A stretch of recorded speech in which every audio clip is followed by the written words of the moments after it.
छू भी नहीं पाएंगे दुख। नवरात्रि में माँ को दिन के हिसाब से लगाएं भोग। इस बार 3 अक्टूबर से शारदीय नवरात्रि के पावन दिनों की शुरुआत हो चुकी है, जिसका समापन 11 अक्टूबर को नौमी तिथि पर होगा। 9 दिवसीय इस पर्व में 9 दुर्गा के 9 रूपों की पूजा होती है। इन दिनों में भक्त माता को अलग अलग खाद्य पदार्थों का भोग लगाते हैं। यह भोग प्रसाद खाने में जितना स्वादिष्ट होता है, उतना ही हमारे जीवन के लिए प्रभावी भी होता है।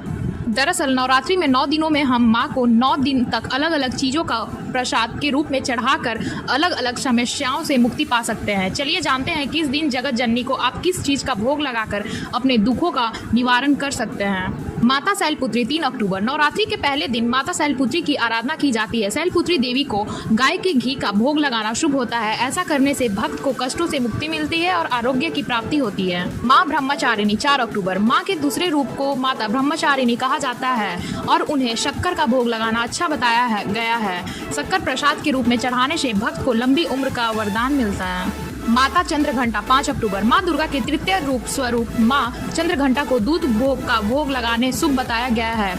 अगर आप तीसरे दिन माँ को दूध चढ़ाते हैं तो आपके सभी कष्ट दूर हो जाते हैं और दुखों से मुक्ति मिलती है।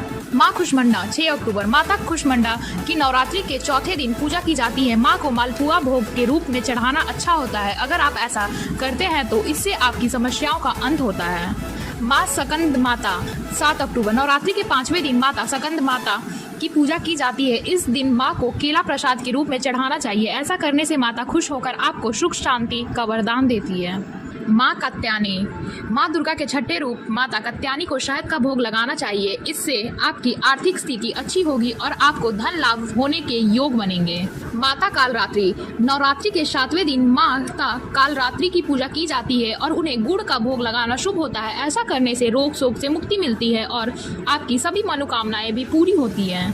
माता महागौरी। माँ दुर्गा के 8वें स्वरूप को माता महागौरी के रूप में पूजा जाता है। उन्हें नारियल का भोग लगाना बताया गया है। इससे आपके घर में सुख समृद्धि आती है और माँ का आशीर्वाद मिलता है। माता सिद्धिदात्री। माँ के 9वें रूप को माता सिद्धिदात्री कहा जाता है। उनकी पूजा करने के लिए आप उनको विभिन्न तरह के अनाज और हलवा पूरी का भोग लगा सकते हैं। इससे मनुष्य को वैभव और यश की प्राप्ति होती है।